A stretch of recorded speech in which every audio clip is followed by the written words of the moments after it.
All right, we are live. So, hello, everybody, and welcome to Reduce the Stigma Unfiltered. This is our show where once a month we get on and live stream and talk about a topic that a lot of people don't want to go near because we got to talk about these things. So, we are sponsored by Straight Up Care, the comprehensive telehealth platform for peer support services. No matter what you're going through, there's a peer specialist ready to support you. Visit straightupcare.com, where recovery is powered by lived experience. Tonight, we're talking about teen mental health because every year, we're seemingly facing a new epidemic of challenges that our teens have to face.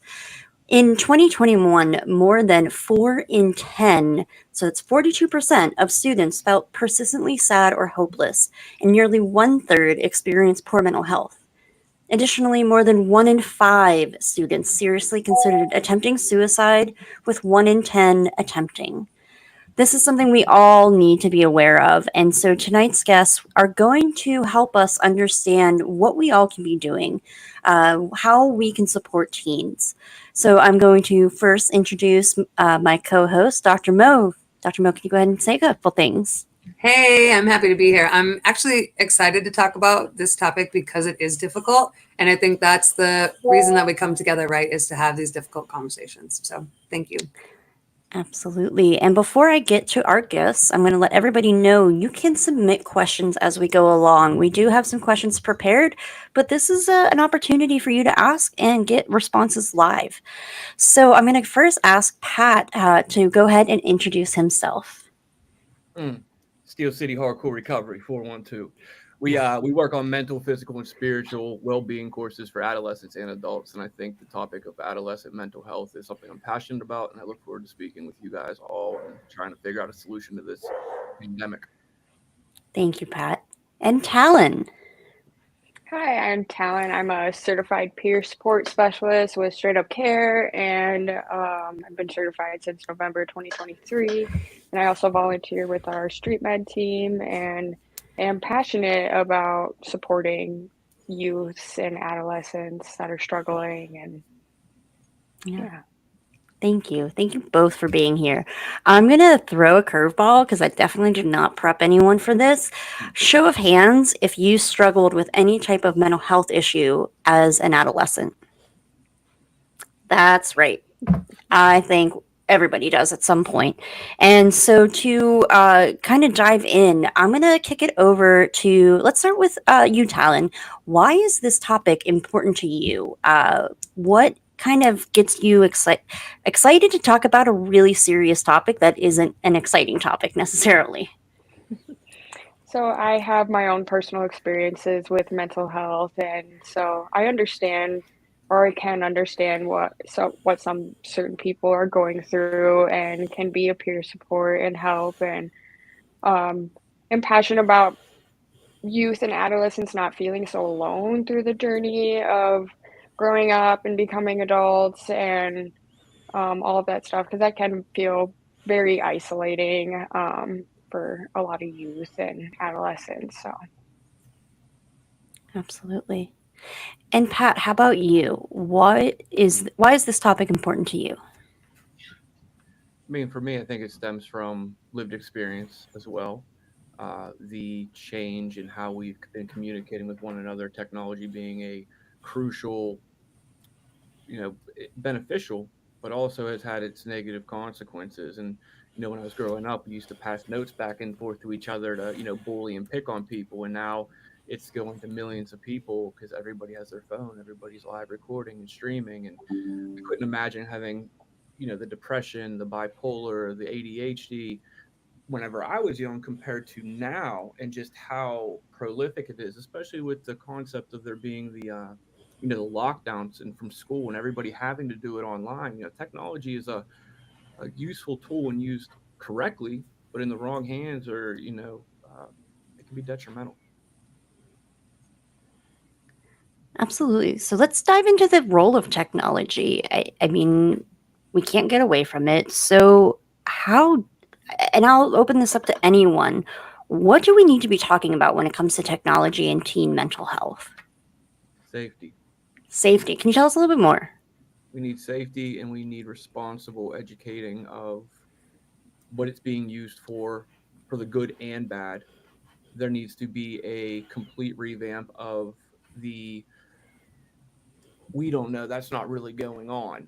It is the power that words have over the keyboard, the lack of belief that depression and addiction and suicidality is being increased due to technology. It's great, I can research things, I can Google map things, but I can also find out what so and so did last weekend at a party and made them look really stupid.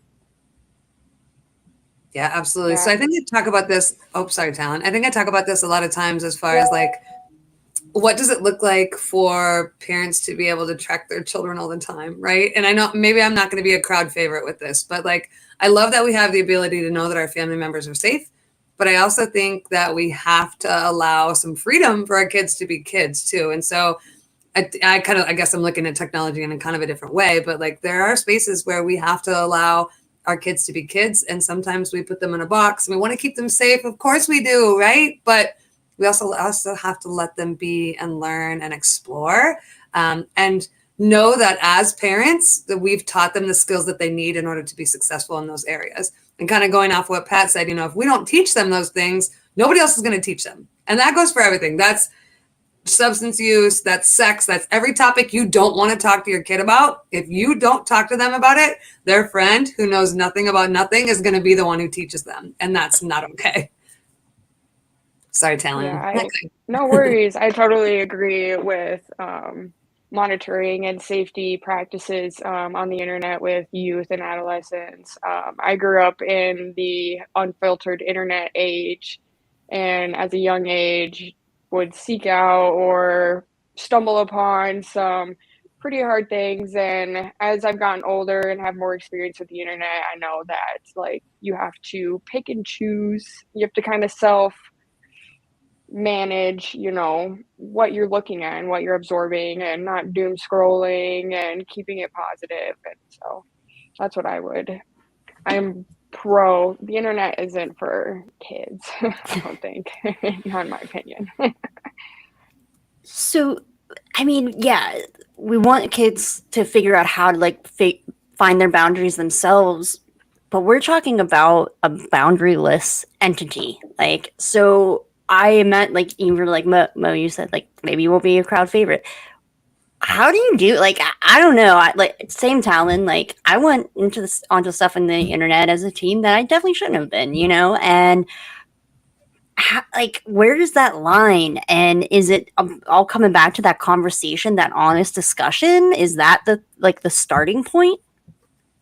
Parenting. I think it comes down to responsible parenting and having those conversations that are difficult. The birds and the bees talk. Well, now it's the cyber predators. It's the addiction to video games where they're using the same algorithms as casinos to lure these kids back in. The parents are getting upset because my child's stealing my credit card to buy these coins. Well, yeah, because they're addicted to buying coins because it's giving them the same real effect, and they want to open new packages. And in my personal opinion, it might not be a fan favorite, that our parents aren't doing enough. We very quickly go watch that show, go use your tablet. There is your babysitter.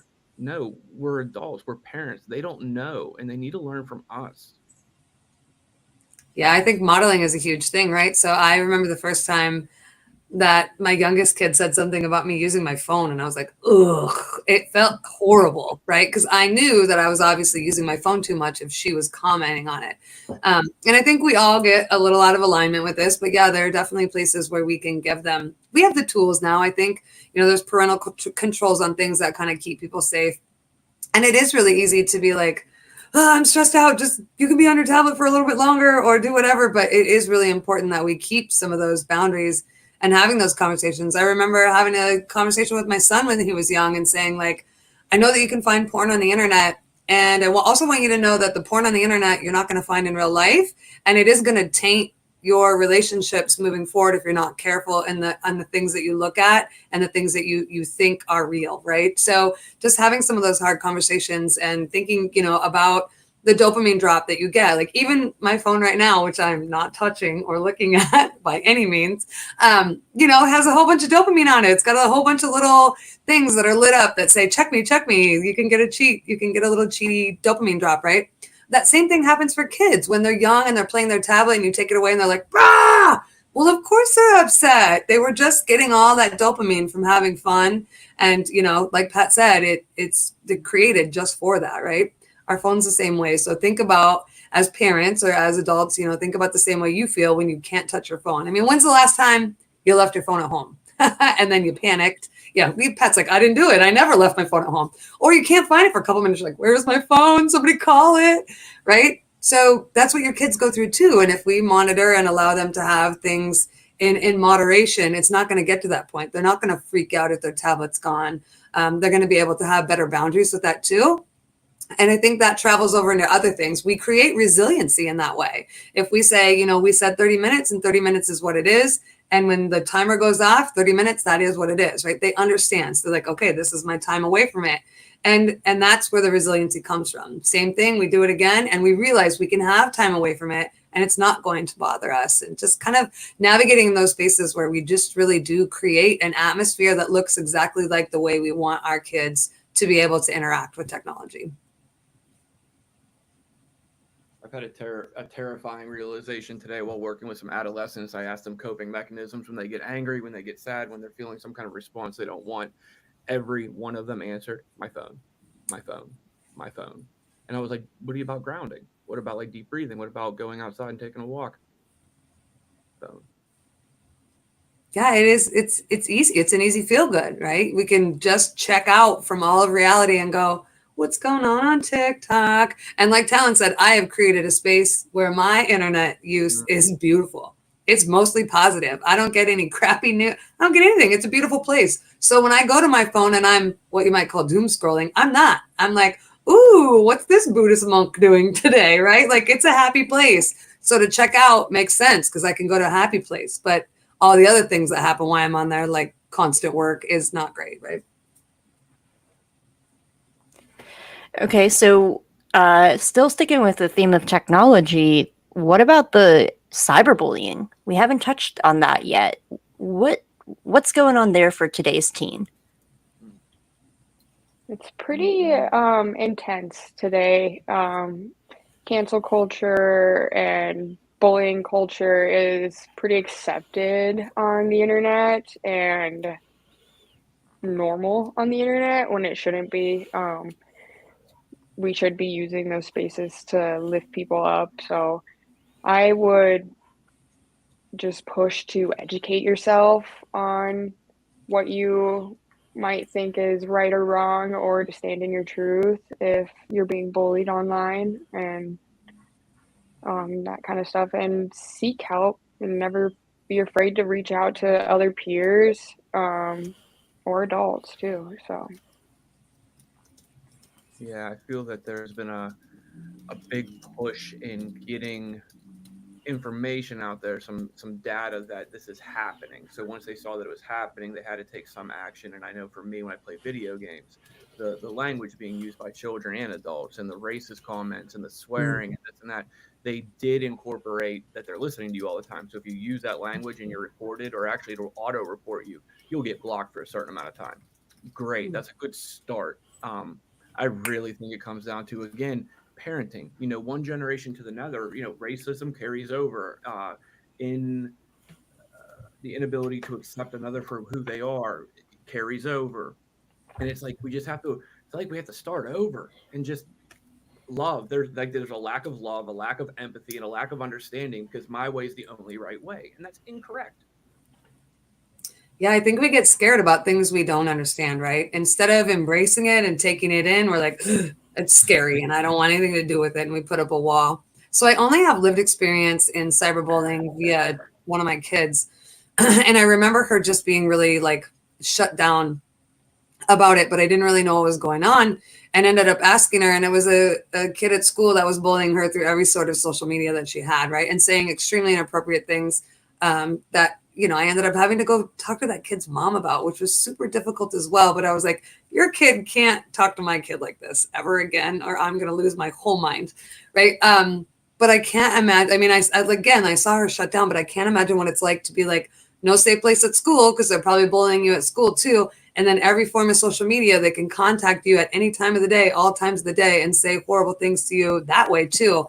I can't imagine what that would feel like. I guess I would say, if I had like maybe some advice, is to block them, right? Like, you don't need, if you have a space where you can do that, you get rid of it. Don't see it. If there's somebody who's not nice to you online, if there's somebody whose content makes you feel, ugh, I don't care if it's your mom, you can block them. You don't have to have that type of action inside your life. So make your space to where you're safe, and to where the things that you see and come in contact with lift you up and fill you up, and not tear you down.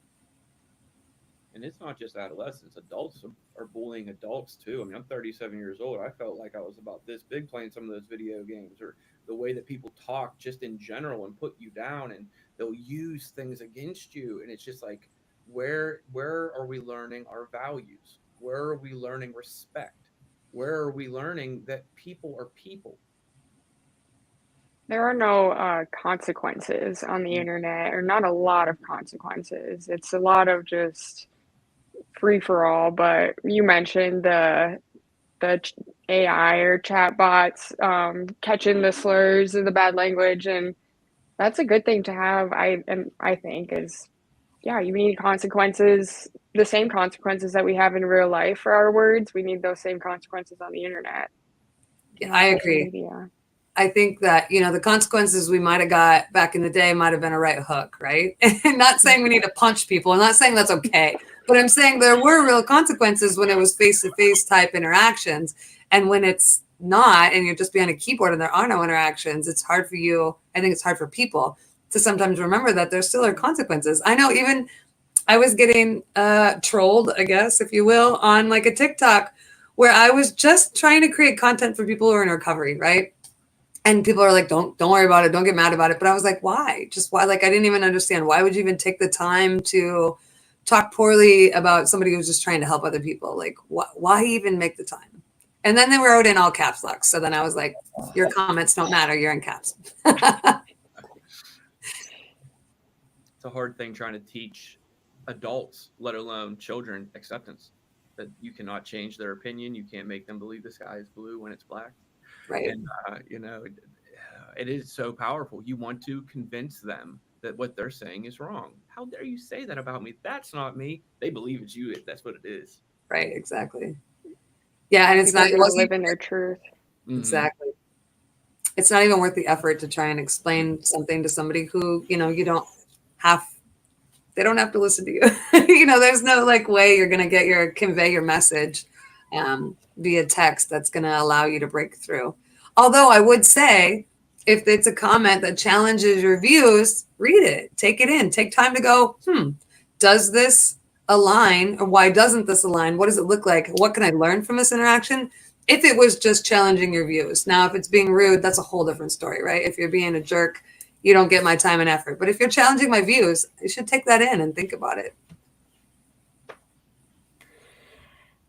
So with kind of thinking about it, yeah, we can try and have that. A teen can try to have that maturity to be able to disregard, a comment, which I know I lack that maturity plenty of times. Um, but let's think about, like, from a developmental perspective, where they're at. They are in a place where they're trying to define who they are as independent individuals, and there is a lot of looking outward to define oneself. Can we dive in? I don't know if that's anything that we want to touch on about, what the role of the developmental, the brain at that stage, the desire for the immediate response, like benefits and things like that. So this is how I reach parents when I talk about adolescent substance use, is I do remind them what developmental stage they're in. And one of the big things that comes in this phase of life is the inability to really see consequences long term. And that's what terrifies me the most about teen substance use. And I advocate for people to use drugs safely, right? And I don't think that you can safely use if you choose as a young kid, because you just don't quite comprehend what the consequences could be, myself included. I remember, I see how it impacted me, right? And so telling them like it is important to have these conversations for them to better understand and to be able to digest the information that you're talking about, but also just remember that they really can't see that. I mean, think about back when you were 15. Did you really understand how dangerous it was to drive with your friend who was 16 who just got their license that day and you guys are flying over bumps, or doing whatever, right? Like you just, and we can all think back to a time where we're like, well, I'm really lucky I didn't die that time, or maybe 15 times where you didn't die when you were a teenager. So parents really have to understand what states they're in and all the things that come into play in adolescence that are hard, hard for them to really know, right? And the biggest thing that I think I connect with young folks when I talk to them is about their brain development. For some reason, that kind of strikes them as like, oh, I know my brain is important, right? Teachers have told me all my life. My parents have told me my brain's important. I put a bucket on my head if I do something dangerous to keep it safe. Like they know that. And so telling them like your brain won't develop the same way it would if you didn't have drugs interacting, or being able to know that it could change the trajectory of the way that your brain develops and you could become someone kind of different than you were. I think that really resonates with them, but it is really difficult to get inside there and say, hey, this could happen, when they're like, I'm invincible, basically. I think the importance of CRSs is out of this world. Like, young people need young people to express, I know what's going on. I can't tell you what to do, but maybe here's a nugget of information. Your brain is just starting to develop and get to that next level. If you're going to smoke weed, you're going to smoke weed, but it's going to stunt that, your emotional, whatever. And just giving them those little seeds of information, because no one's telling a 15-year-old boy nothing. Even look at the sex realm. Wear a condom. You don't want to have a child, but they don't feel good, and then they don't wear one. Well, we need to express meeting them where they're at with someone who's close to their age or level. I mean, I'm not going to probably get anything from a 60-year-old woman, but someone maybe my age talking with a 20-some-year-old. We can just relate. It's really just about relatability of the information we're passing along. I heard you say peer support's important, and holy cow, lived experience really helps. Who knew? Who would have thunk? Yeah. I agree with everything everybody's saying. So, moving even a little bit more away from the tech, because that is such a big part and I don't want to dismiss it. I also want to recognize that there's so many different components affecting the teens of today. I graduated from high school in 2006. I can remember when the first metal detector was presented in a school. That was something new and like, oh, look, why is there a metal detector, right? I was in elementary school when Columbine happened, and now it's the norm to not only have metal detectors, but to have active shooting drills. Where, I mean, are we acknowledging that impact on students today, on teens? That's No. a huge impact of causing fear and anxiety and mental health issues with people. And it's a huge thing in today's day and age, and discussing those touchy topics, or have they been made touchy. um yeah It scares me how normalized it's been. I spoke with a student earlier today where her friend was killed next to her, and she talked about it like it was just another thing, another event through the day. And I think it comes down to our brains are being desensitized by the things that we're ingesting. The quick feed of TikTok, where we don't even know what's being programmed into our brain because we're scrolling so fast. And these kids, they're developing, and they're becoming numb to really important things like murder, like the drugs, and what's happening. It's their world, and what we're feeding it are their unhealthy nutrients. Reading a book is, I don't even know if people read books anymore because there's just so much in these. And when it comes to the safety of like active shooter drills, you're right. 9/11, I was in high school. You know, it happened, and I was pulled out of school that day. My mom came and got me. We thought, oh my gosh, I'm going to assume if something happened today that these kids wouldn't bat an eye, and that's terrifying. Or they would be looking in their phone for the information. It all comes from some source, you know. Yeah, I think I know the first time I did an active shooter drill, I was gutted. Not only because I was like, this is something I have to think about as a professor, but also like, this is what my kids had to go through in school. This is the reality of where we've came. And it rocked me in a way I can't even tell you, right? But I can't imagine, like, we did tornado drills as a kid. I'm a little older than Whitney, but that was like the extent of like, what would you do if there was a fire? We had a fire drill, and I understand it, but the fact that we even have to have an active shooter drill for our kids, for my little nugget who's in first grade, you know what I mean? It's so sad, and the repercussions of that have to be huge, right? And the like Pat was talking about this, girl with a big T trauma, talking about it like it's not even a trauma. That's not okay. We know that impacted that child, right? We know that impacted her. And that she's going to see that in other ways unless she learns to talk about it and deal with it, because it is a huge thing that has happened. And it's so sad that we're in this space where we don't put keeping our children safe as the top notch thing that we should be doing. And thinking back to the tornado drill, that was scary. Having to go Right. in the hallway and duck your head between your legs, like that impacted me. I still remember it. So clearly it's in there somewhere. With these kids, I mean, I spent time with this student after, and it really wasn't a big T. Like I'm sitting there like, what the heck is going on? But I think about what is the solution? And I don't think we're taking the necessary steps to protect our children. There are plenty of individuals, veterans, who would volunteer time to go to schools and teach the safety, where entrance points are. Have a veteran sit at the front door. Like there's ways to protect our kids that go far beyond a metal detector and a couple security guards. And we're just not hitting it on the head. We're missing. Yep.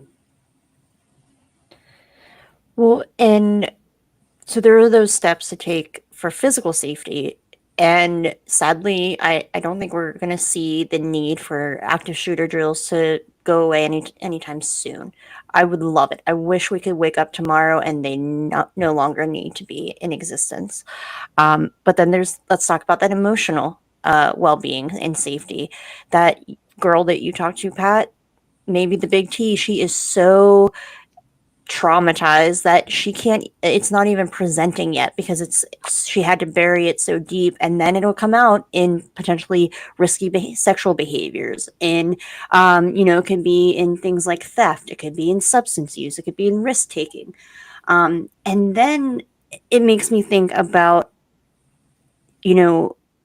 conversations and being able to identify and discuss emotions, kind of coming back to the important message that you all shared of having those tough conversations. Are there these tough conversations, and how do we have these tough conversations with teens about the emotional toll of the trauma that they are living through, directly, through media? Is that something that we need to be paying more attention to? So I think number one, what parents think when their children need counseling services or support is that they've messed up. And we have to strike that from the thoughts, because just because your kid goes to counseling or needs support or needs something extra or wants to talk to someone else does not mean you failed as a parent, right? It just means your kid wants or needs more support. That is all it means. But I feel like we immediately take that as a blow to our own parenting, and we're like, oh, well, I can't, or I don't want to, or they don't need it, right? And so we have to strip off that stigma. We have to strip off those blinders that we have, that, our kids are going to never need anything, or they're going to be perfect, or our parenting's perfect. For God's sakes, none of us are, right? So I think that's step number one. And then we have to open up the communication about what does it look like to get therapy, to get extra services? Where are those resources? I said I speak at schools. So the last school that I spoke at, there was a shooting threat right after I got done speaking. So that was, also something I'd never had to deal with. But what did we talk to those kids? What did they do with those kids afterwards? I know they let them out of school. We all left. They were like, stay right here. I was like, no, thank you. I'm gone. But everybody left. And then what sort of support did they have coming back from that? Because that happened at their school. And I feel like, we have to be in control of talking to our kids, making sure that we have counselors at school, that there are people to talk to our kids, that they're not so busy that the kid that doesn't seem like they need help doesn't get help, right? We have to make sure that that's available. Every time I talk, everywhere I talk about myself going to therapy, because I think if we can break that stigma about therapy, then we can keep bolstering people to know that it's okay to get help. Yeah, I would. Yeah, you mentioned identifying your emotions and learning how to do that, and educating youth and adolescents that it's maybe more than just upset, there's more than just mad or more than just sad. And for me, like I personally didn't learn how to identify my emotions until my 20s, so it took a while and lots of outbursts and getting there. But yeah, just educating your kids and the adolescents, if you're teaching or whatever. And yeah, and also educating that there's different types of counseling and therapy, and it doesn't all look the same. And it might work, one thing might not work for you, and there's so many different other things, like animal therapy, EMDR, traditional speaking counseling. Like there's so many options. Absolutely. Yeah, you said exactly what I was going to say. We adolescents, adults, middle age, we don't know that there's more than just happy, mad, sad. I had a 19-year-old staying with me, and I'll tell him I had to use the word I'm frustrated with him over and over and over again because he couldn't articulate what he was feeling. How was your day? Good. Are you doing all right? Mm-hmm. What are you feeling? I don't know. So teaching I used the sticker board with all the different emotions on it, point them out. 19 years old, I'm 37. I'm pointing them out like I'm feeling this because I don't know. And I think there is a responsibility. It's not that the parent has failed. It's that the parent needs to adjust the parenting style to address what that child may be going through. Like I was frustrated. Do I give up? Do I backhand them? Do I send them away to jail? No, I sit down and have a conversation with them. I love the term time in. Instead of putting your child on timeout because they're acting like a fool, time in. You're going to tell me why. And we're going to sit here until you're done. Spend quality time understanding your child. And if you need the help of a provider, go get it. There's so many different avenues. Absolutely. Amen. I love that. Time in. I'm in. I learned that from an old drug dealer too, which is kind of funny. He's like, whenever you become famous, time ends with your kid. I'm like, okay, I will. All right. So I've got a question from Matthias, who says, on the topic of kids and support, how do you think students, even those who aren't low risk, can best balance heavy pressure from academics on top of personal and athletic struggles? Oh, we haven't even gotten into those academics and athletics yet. So that's a great question. Thank you, Matthias. Yeah, yikes. That's so hard. I see it from the college view, right? And I watch my athletes just drowning in homework, drowning in responsibilities, and then trying to be like a human on top of it. And it really does boil down to support, right? And I think athletes oftentimes get a lot of extra support because they deserve it for what they go through in order to be in that type of program. But I still feel like it doesn't always meet the marks, right? And I think sometimes, and maybe always, no, I'm going to go always validating people is always helpful, right? So thinking about when I have students come to me and they're like, I don't have this homework done and it's not going to get done and I'm flying to here to play basketball. And I'm like, I see that you're busy and I appreciate you being honest with me and letting me know what's up. And I'm happy to give you grace, whatever that needs to look like for you, right? I think that we have to validate people's situation, even if we don't understand it. Talon and I had a conversation not long ago, I think last weekend, with a wonderful woman who probably had schizophrenia. And we both validated her story, even though it sounded like, I don't really know, that doesn't make sense to me, but that doesn't mean that it's not your reality, right? And it was her reality, even though we couldn't understand it. And I was so proud of Talon for the way she handled, like, yeah, okay, like just was taking notes and we were talking to her and we were just kind of going with the flow. And not once did we make her feel like what she said was off the wall, right? And I think we have to do that with kids too. Their reality is their reality. And it can be extremely stressful to go through those situations and have to deal with all that. And then what do we do to support them? Maybe we start by asking them, how can I support you? What do you need? What does support look like for you?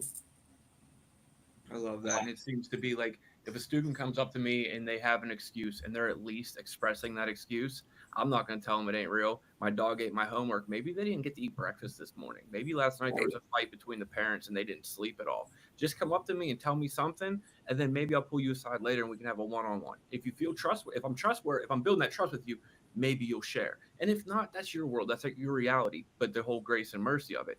The other answer I think to it is balance, that you have physical, mental, and spiritual. And if you're putting all your time and energy in the football, and maybe some nutrition of your food and stuff, but you're lacking the spirituality of it, you're gonna tip over and fall. If you're getting real close with God and you're sharing stuff with counselors and your parents, you're working out, but you're not eating right, you're gonna tip and fall. So there's a balance to it.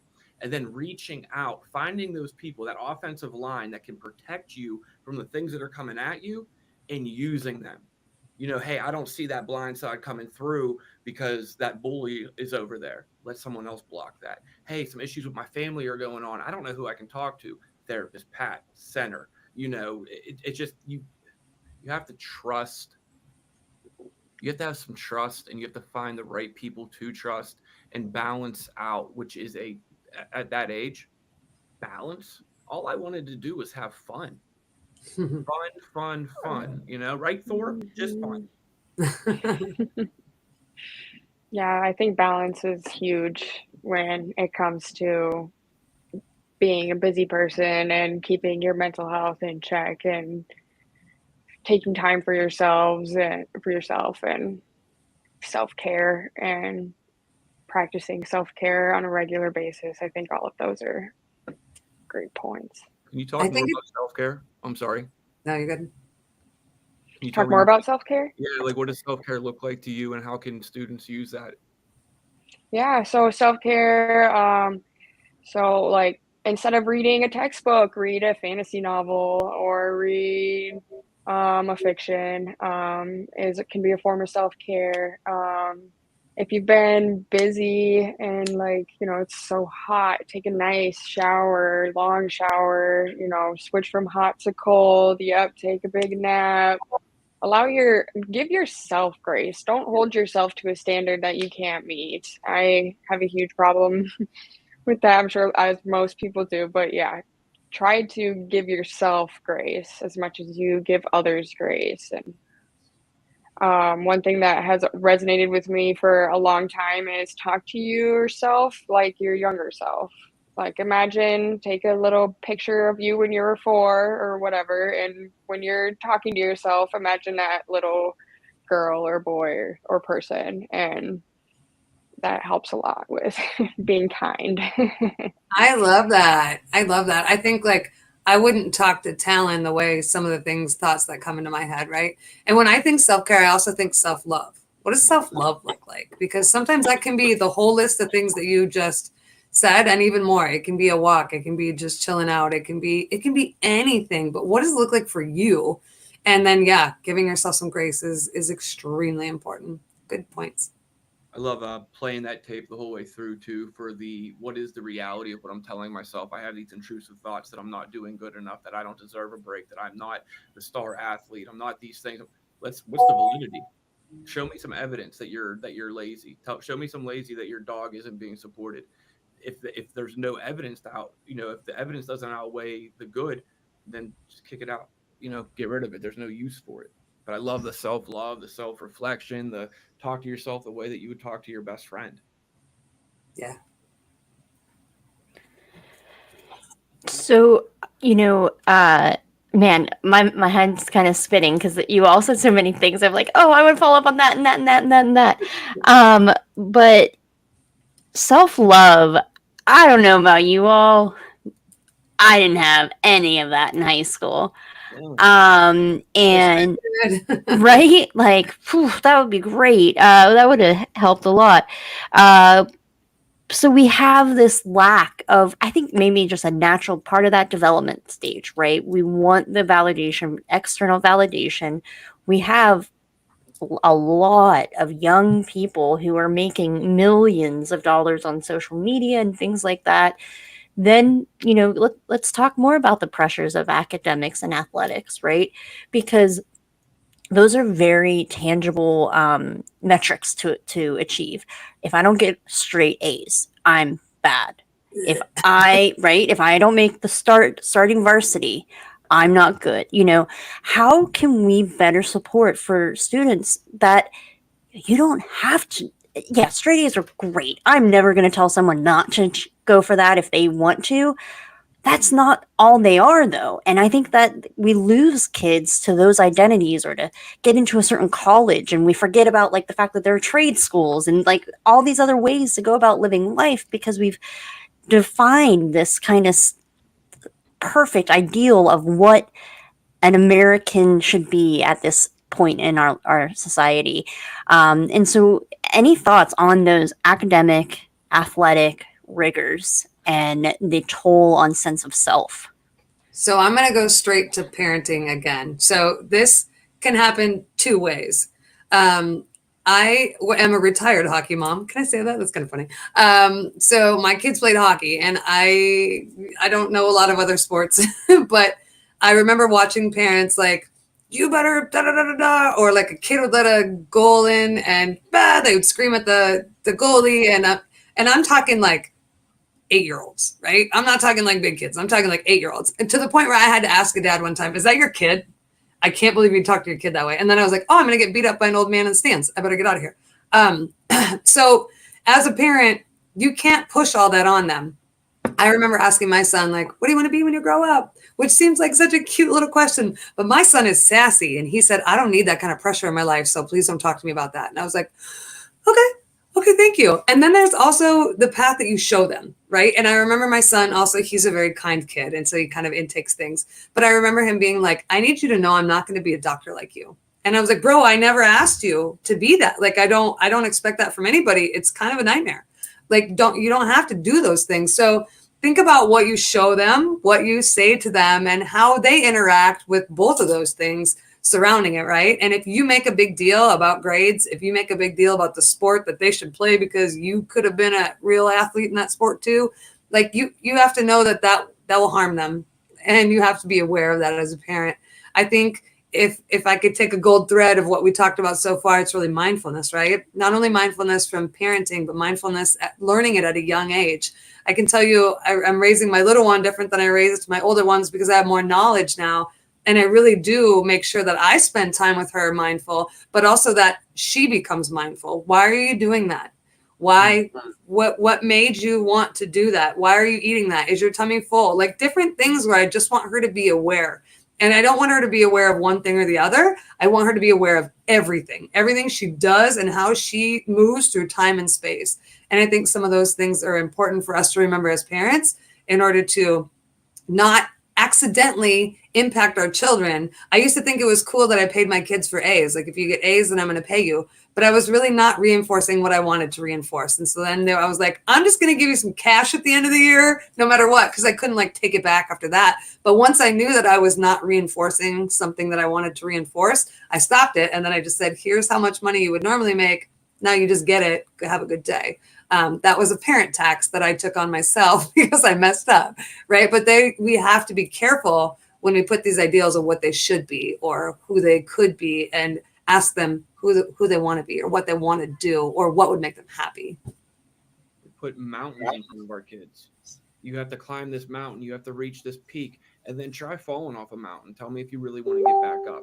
When someone tells me I'm bad, I'm probably bad, especially if I was doing really, really good for a few days and then I had one bad moment, boom, I'm bad. That's what I am the rest of my life. Or Why are grades more important than behavior? Why are grades more important than morals? Why is a job and a title more important than love and kindness? Mother Teresa did just fine in life, just fine. I don't think she had a PhD. I don't think she had, credentials that are so, looked upon. Hold a door for someone, I'll give you $1. Be kind to your neighbor, go cut the grass. Do something without being told. It's like we instill the values, and this is, I mean, I love that we have these abilities to pivot as parents. I was doing something, it did not meet my morals and values because I didn't know that, but now I'm going to pivot and I'm going to try something different. It's we all just have to be open-minded and grow. And what makes you happy, joyous, and free? What did you do today that made you happy, joyous, and free? What did you learn on your own today? What was something that you came up, a belief that you got to come up with all by yourself? That's some important shit. The creativity, critical thinking, Yeah. um, attraction rather than promotion. You attract them in by being free, by loving, by showing that to your partner instead of be nice to your mom. Meanwhile, you're beating her on Friday nights. Oh shit! He just brought in some, what is this called, controversy?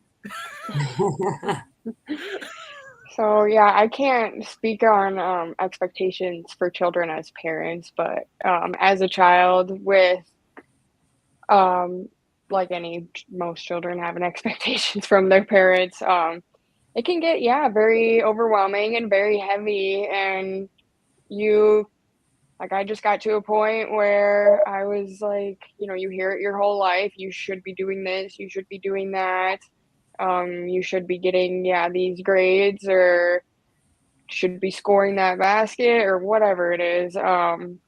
But it's just, yeah, showing grace and yeah. I love the idea too of grace and mercy to ourselves. We can be an athlete. We don't have to be the best. Not everybody's going to be the best. Not everybody's going to be the star. It's okay to be yourself. Um, I lost my train of thought of what I was going to say there, so I'll come back if it pops back in. Yeah, I love to give that ideal of the Japanese saying wabi sabi is imperfectly perfect, right? Like you don't have to do everything great to still be your level of perfect and what that looks like for you. And how can we impart that on our kids? We have to start when they're young, right? We can't tell them when they're 15 that like, oh yeah, it's okay, don't worry about it. But for the first 15 years, we told them you have to do this, and this. It doesn't work like that, right? We have to start when they're young. We have to get them to understand that it's okay to do things. It's okay to make mistakes, and that we're there for them no matter what. I think that's the biggest thing. Maybe not academia. I'm going back to addiction. Sorry, it's where my lens is. But I think when I talk about, talking to kids about drugs, you have to have an open line of communication with your kids from way young all the way up. You can't just go, well, I've been a pretty strict parent all your life, but now that you're old enough, and I know you're drinking, if you ever need anything, call me. That doesn't work. I'm not calling you. You've already beat me, in my past, or you've told me that I'll be grounded if I ever mess up. I don't trust you, right? We have to have that, like, it's okay to mess up kind of interaction with our kids, to be able to reach them when we really do need them to reach out to us for help, right? You can't just say you're open to helping them. You have to show them that you're open to helping them. And if you say one thing and do the other, they know. Kids have the best lie detector in the world, right? They know, they can feel it. We may be numb to some like energies that we can't feel, or like we may have this like, oh yeah, I'm nice to the lady at work because I have to be nice. And now I have this like fake persona that I play, but kids know that and they can see through it from afar. I love the idea of one day at a time.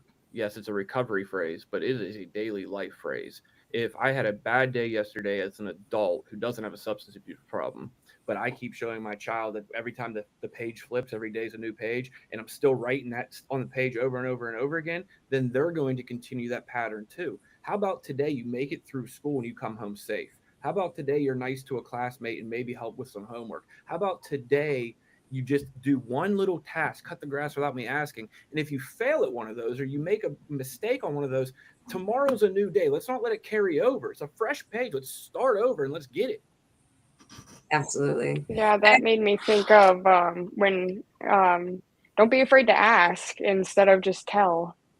A lot of Mm. kids just get told a lot of you need to do this, you need to do that, or no, or yes, or so giving them the opportunity to make a decision and feel like they're taking control can be really helpful.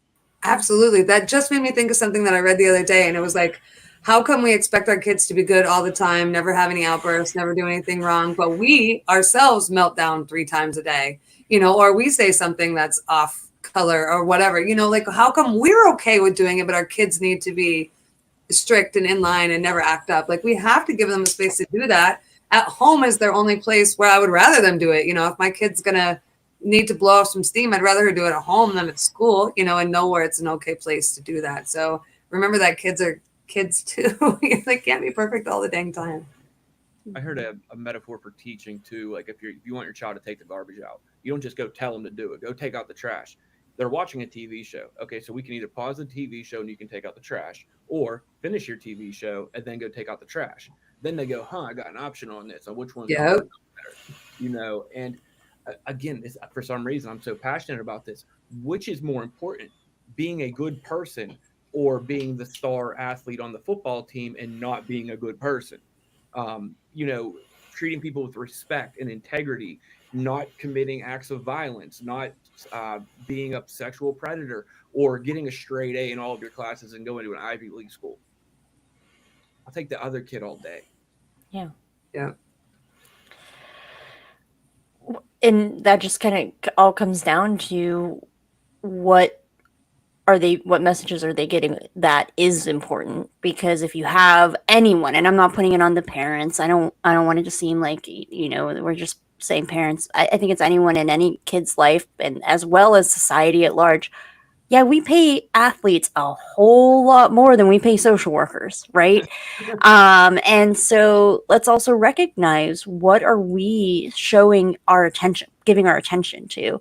Because if you're someone who is like, oh man, the people I look up to are X, Y, and Z, then the kids who look up to you are going to want to be that, whoever you're looking to, because they want your attention.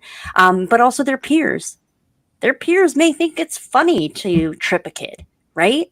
So, how did they build up that self esteem within? How do you help the kid in your life, the teen in your life, build up that, again, self confidence, that self love within, so that whenever there's that time of making that decision of, I do what will get me the laughs, or I do what makes me feel congruent with myself, that is really, really damn hard.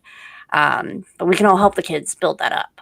Uh, Go ahead, Mo. So I think when I think, I'm like, oh, I got something to say. And now it's going to leave me because I'm talking about other stuff.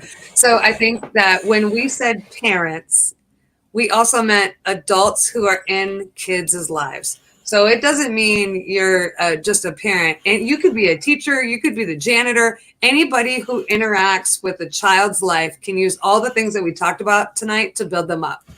So when it's, building that self-esteem or the ways in which they navigate around them, it can be anybody modeling that for them. It only takes one awesome parental-ish role to be in a kid's life for a kid to be resilient. And resilience looks like a lot of different things, teaching them, building them up, showing them that they, even using affirmations. I love affirmations with my kid. I love doing that with her, all my kids. Like, I love being able to show them where they're strong, and that if they messed up, it's okay to say sorry and move on. Now, in the moment, I might not be able to be like, oh, you messed up and now you're doing great, but we can go back and say, hey, that was like a moment we had together. We got through it. And what I appreciated about you was that you were able to say sorry, and that you were able to show me that you were sorry by being able to not do that again, or to make up for the mistake, or whatever it might look like, right?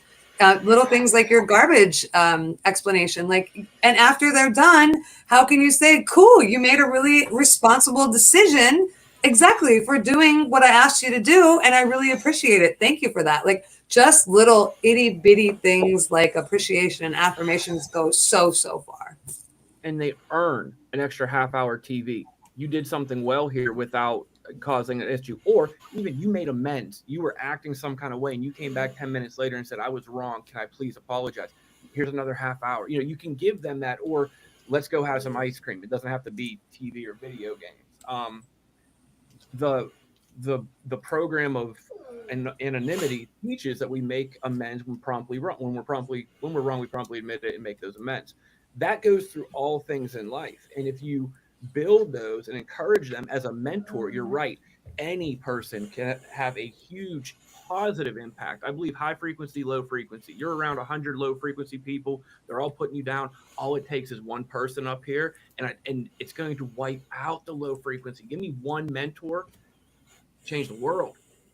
Yeah, think about the great people in our lives that have impacted us. I mean, take a moment to think about somebody who has truly impacted you. A lot of mine were not interactions that I had with family members. They were interactions with often people who were strangers who became close mentors to me or friends to me. And those are what stick in my brain as something that helped, me rise. Well, we only have 3 minutes left. So I'm going to take this time to just kind of cue you up each individually for final thoughts. Dr. Mo, I'm going to go ahead and start with you. What are your final thoughts? I would just, again, if I had that golden thread, right, I would just say we have to just keep being good to people, right? We have to make sure that we teach our kids and that the people that we come in contact with, that it is okay to love other people. It's okay to not understand other people and still be good to them and not disrespect them. And, teaching our kids that it's okay to get help, whatever help needs to look like for them, that we can help them get that. Talon, how about you? I would agree a lot with what Mo said, and yeah, being confident in yourself to reach out and ask for help, and yeah, I'm sorry, I'm kind of blanking. It's okay. We've gone all over the place today. And Pat, what would be your final message today? I love the concept of never look down on anybody unless they're helping them up. If you know someone is lower than you, or you feel that they need some help or assistance, or even if you don't want to, what are you looking down on them for? Help them up. And then going to the substance abuse love of mine, it's that the stigma, reducing it, getting rid of it. It's not something to be ashamed of, to seek help for.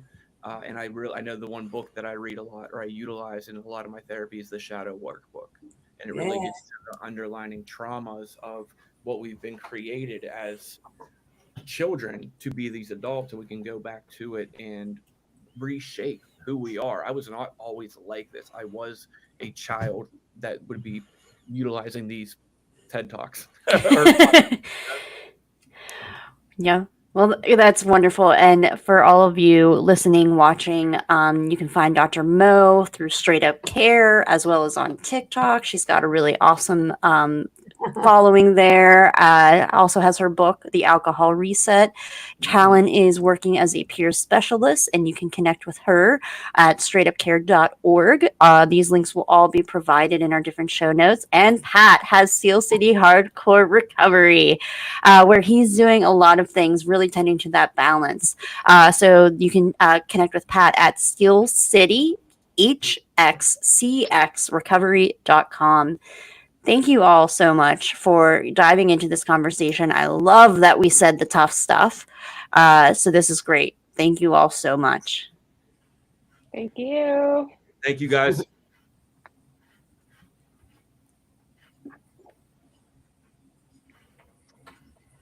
Is it done? All right. We are